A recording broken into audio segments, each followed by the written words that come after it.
Off in the salty ocean, off where the waves roll free. The sparkling water rises, then crashes to the sea.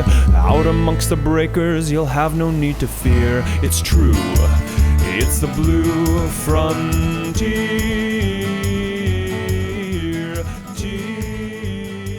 Welcome to Rising Tide, the Ocean Podcast. This is David Helvarg, and my co-host off the coast is Vicki Nichols Goldstein of the Inland Ocean Coalition. Hello there. So it's challenging times for our ocean world.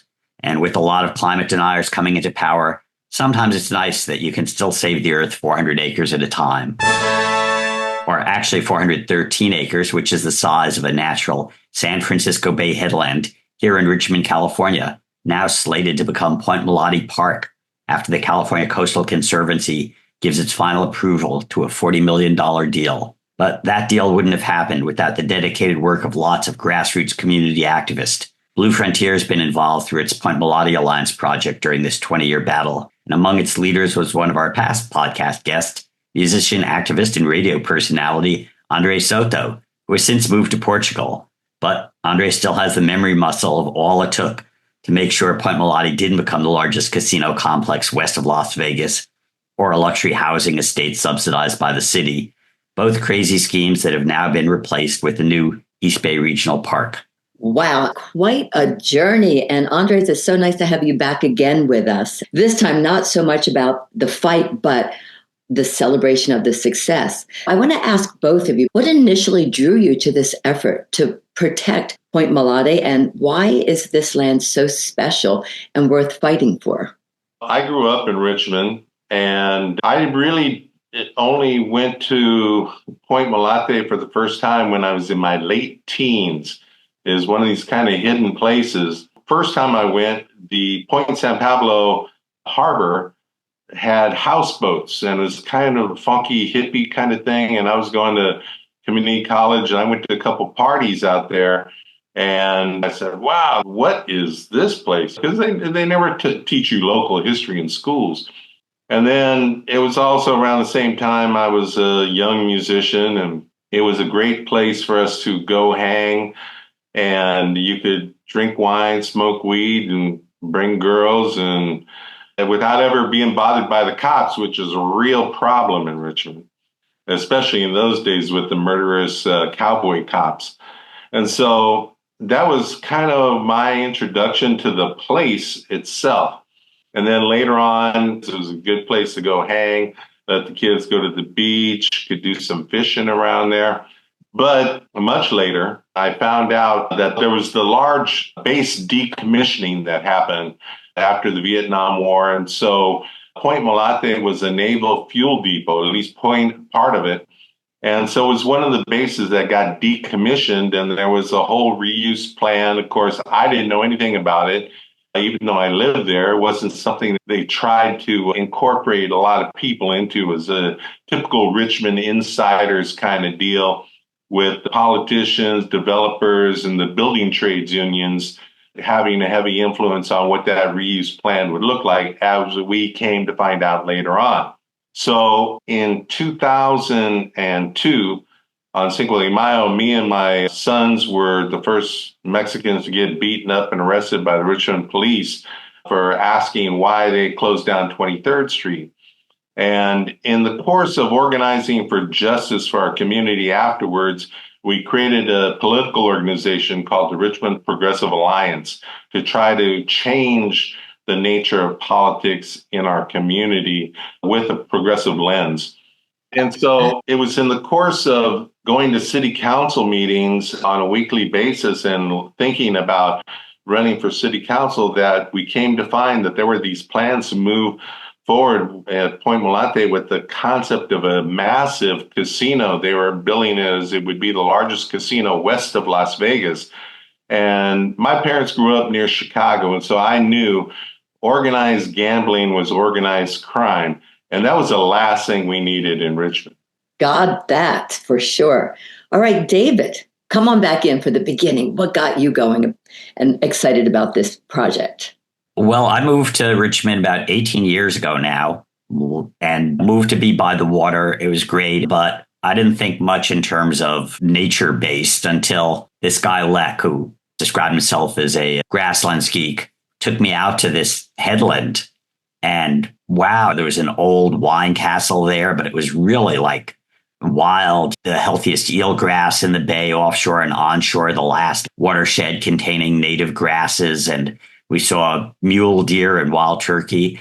And I'm thinking, this is beautiful. Is this a park? And he tells me, no, they're planning to develop it as the largest casino complex west of Las Vegas. And I looked around, found there's a local group. It started around a kitchen table. I had a nonprofit. They were just a bunch of folks. So it became a project of Blue Frontier, and a little realizing it would then take us another 18 years to get from casino schemes to a park. So what was the land like? I know you described the ocean with the seagrass beds and some deer, but was it damaged from previous uses? It was developed land being reclaimed by nature to a certain degree. It had been originally Ohlone land. There had been a Chinese fish camp there. After the San Francisco earthquake, the California Wine Association moved there and built this brick castle and this village.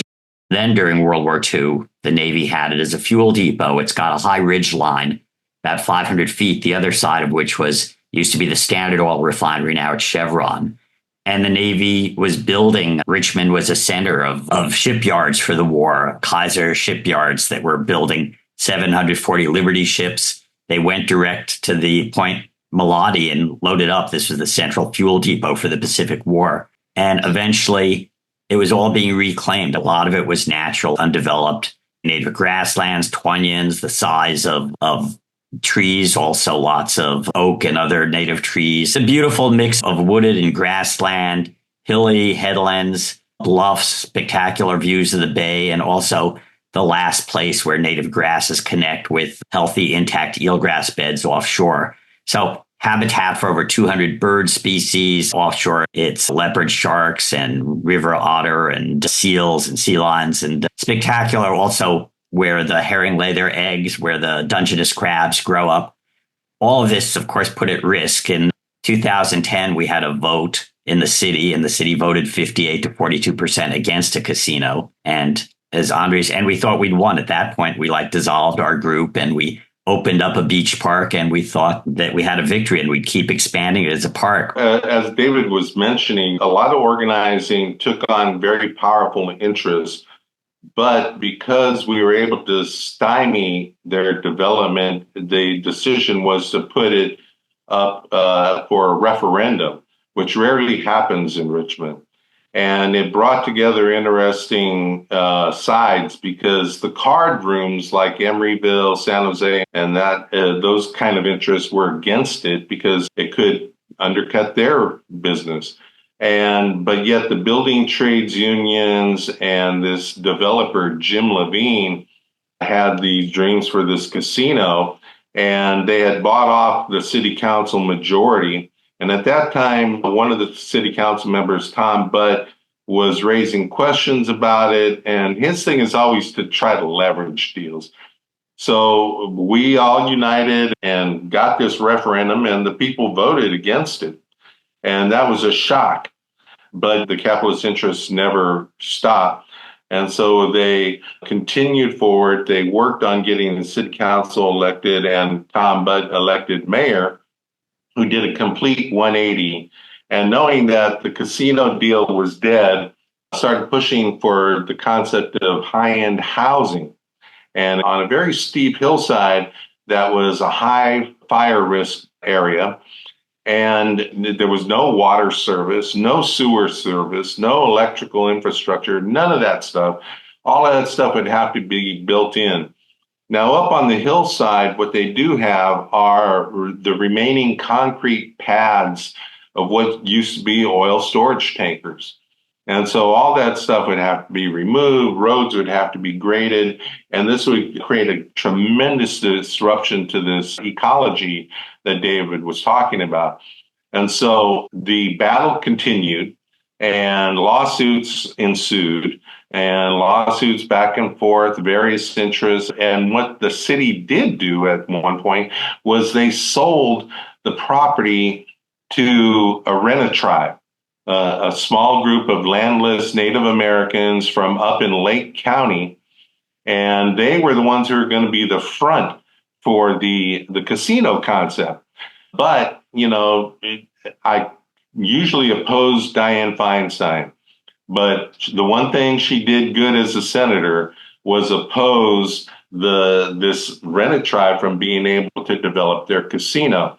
And the Department of Interior made a judgment that because the tribe didn't meet the criteria established in the Indian Gaming Regulatory Act to be able to take the title and turn it into a casino operation, then that's when they pivoted to this housing concept. But the tribe still was the owners of record of the property.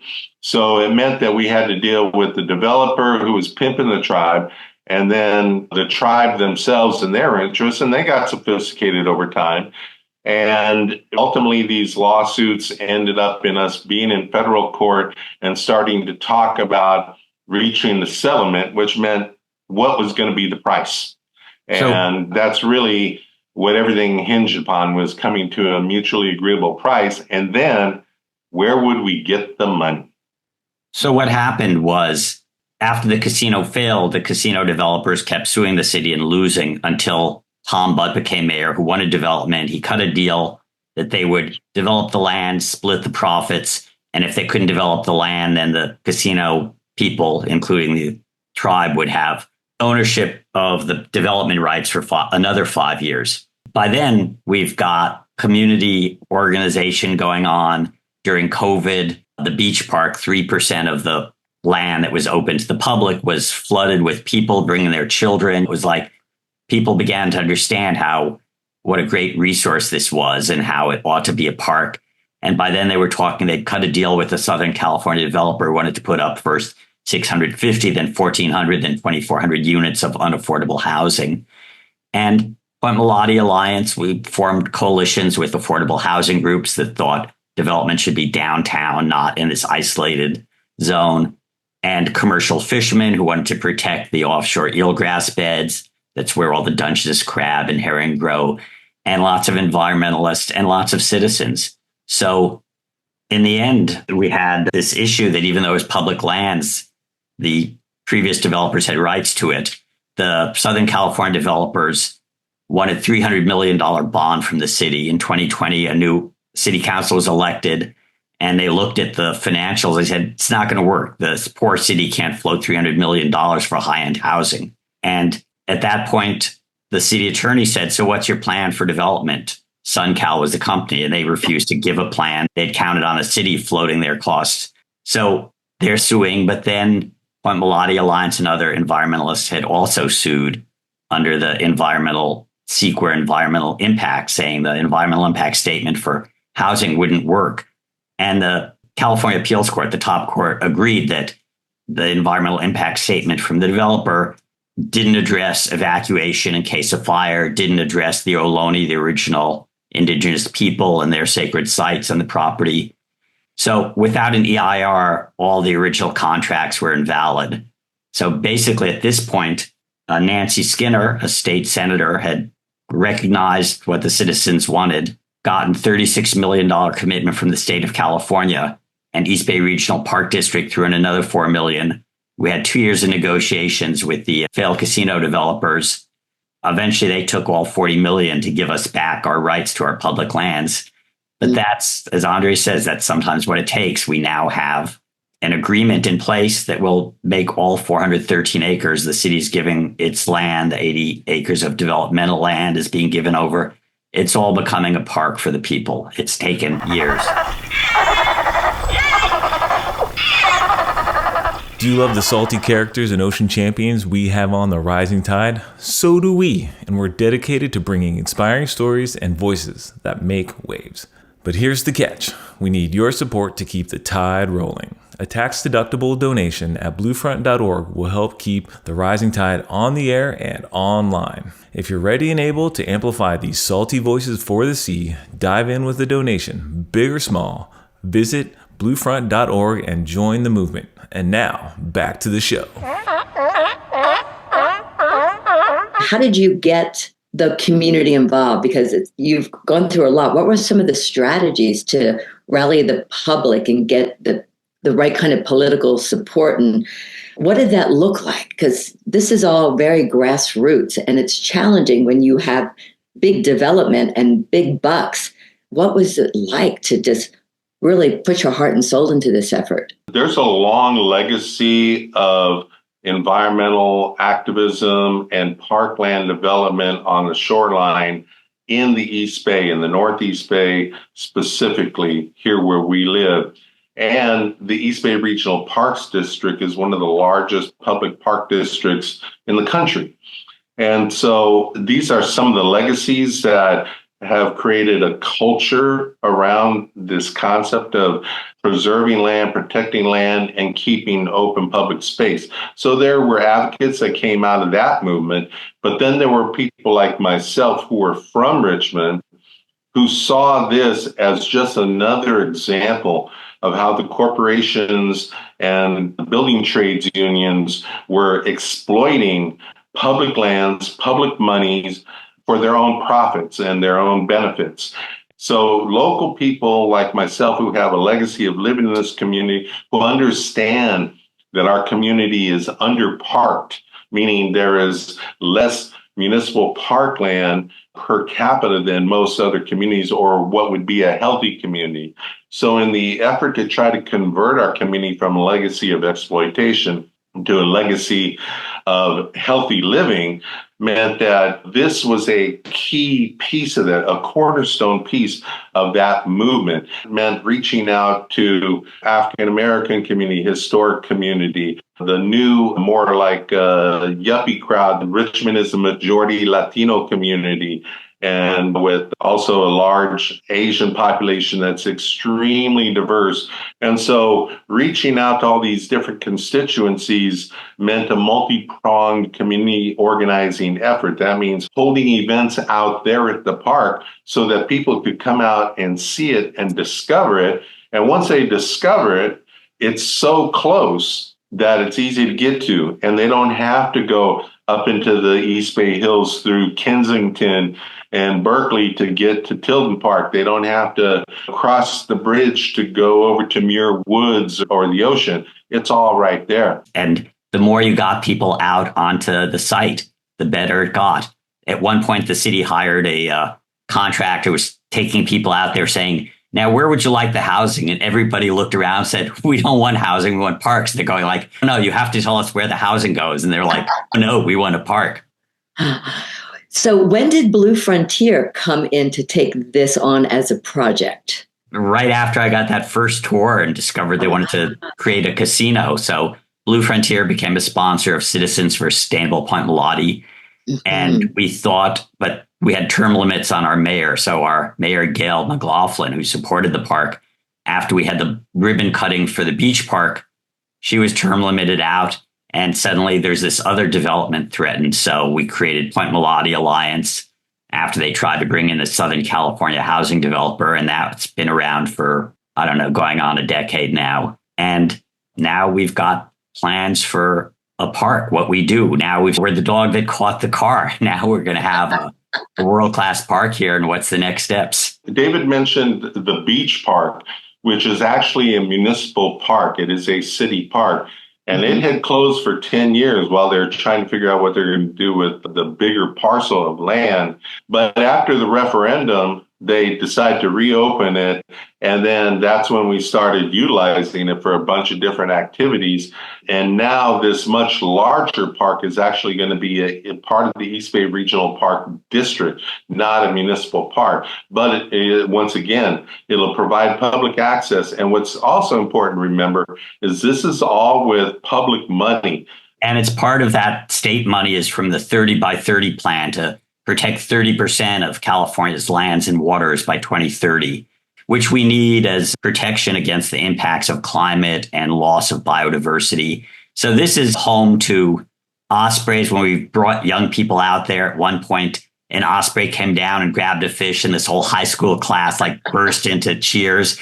Just last weekend, we were bringing 12 diverse youth leaders out there to see where the Bay Trail is going to this headland. And so part of Point Molate Alliance's plans now is we're looking for funding to next summer train up 25 Richmond youth, aged like 16 to 22, to become park docents, trail guides, and advocates for the park. The East Bay Regional Park District says it'll take years to develop the park for the public, and we have to make sure that Richmond citizens are part of that process as well. But we hope that if we can train like this cadre of 25 young people to become park advocates, they could also have work towards future green collar jobs, work with the park district. And the district's excited. They recognize that they're getting this jewel on the bay because of the long bottom up work of Richmond citizens. So they're very open to working with people in Richmond and developing the vision for our new park. Is there a plan that will protect and maintain the natural areas, or is it recreational, or is that kind of in flux? There has been several public visioning processes. Mm-hmm. And even dating back to the reuse plan, there are elements of restoring the natural environment, recreational opportunities, establishing cultural elements and cultural opportunities, and economic development of some sort. And what we stopped was economic development leading the charge, and instead saying, look, the people themselves, through these different visioning processes, have said they want recreation, they want nature, and they want cultural development, because there is a rich cultural history there. The question is, can it be reused in some way that respects the history, but also can look towards a modern future? And then, of course, recreational opportunities are really only limited by the vision. It really is going to depend upon all the people coming in and saying what it is they need. There's a community plan that we hope gets integrated into this. There's a flatlands that used to be where the Navy stored its oil that's below a watershed. We've got a scientist who said that flatland could be soccer fields, playing fields, without interfering on the natural flow of water from the grasslands to the eelgrass beds. These are the new and hopeful challenges, or how we adapt this parkland and protect the natural variety. It's a birder's paradise, over 200 species, plus the most nesting ospreys in the Bay Area, although people on Mare Island will argue with us over that. And that's the kind of competition we're looking for. Wow. You're going to have all of our listeners like running out there to check this place out. It sounds amazing. Come on out.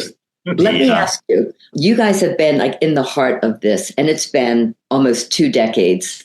What advice would you give to other communities that are facing similar development versus conservation or preservation challenges? Well, I would say you have to incorporate diverse elements of the community and to educate them. You have to let them know what is at risk, as well as who's behind the curtain, and letting them know that those people are the enemy.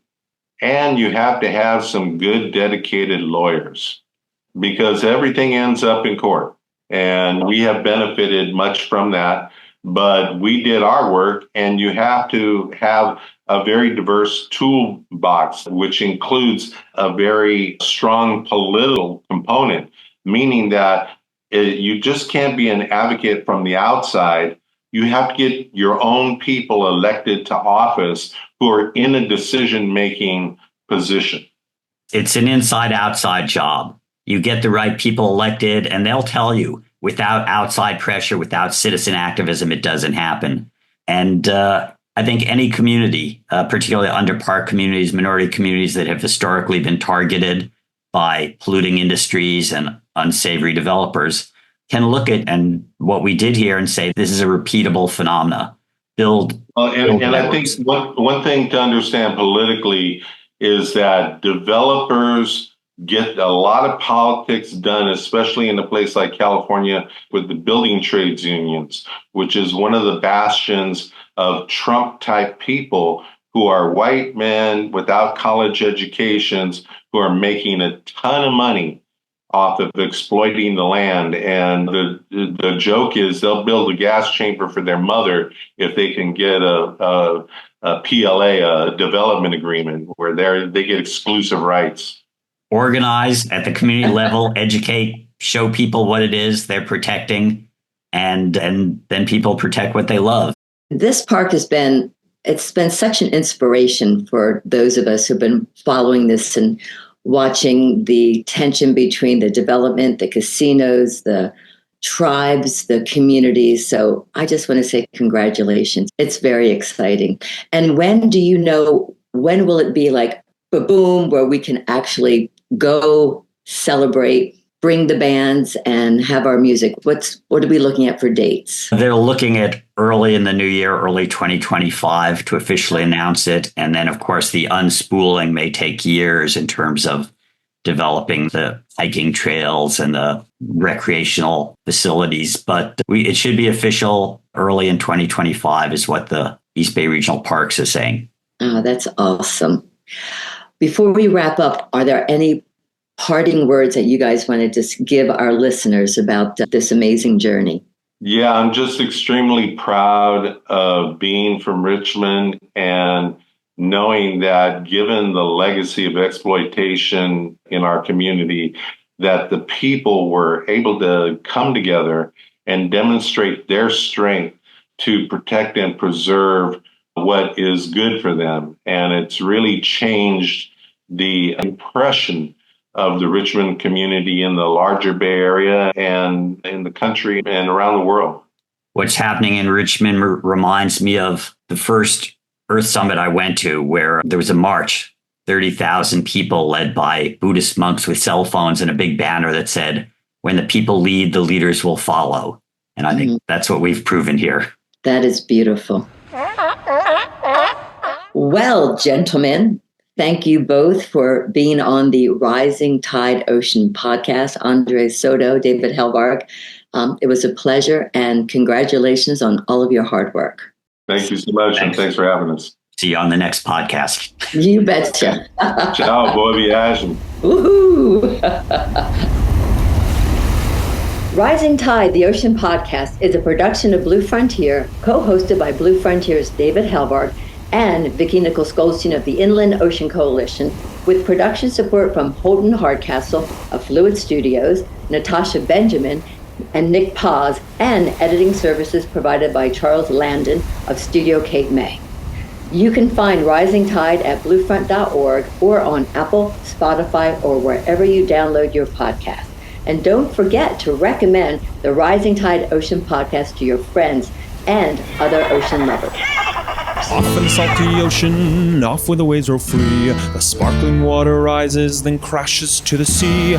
Out amongst the breakers, you'll have no need to fear. It's true, it's the blue frontier.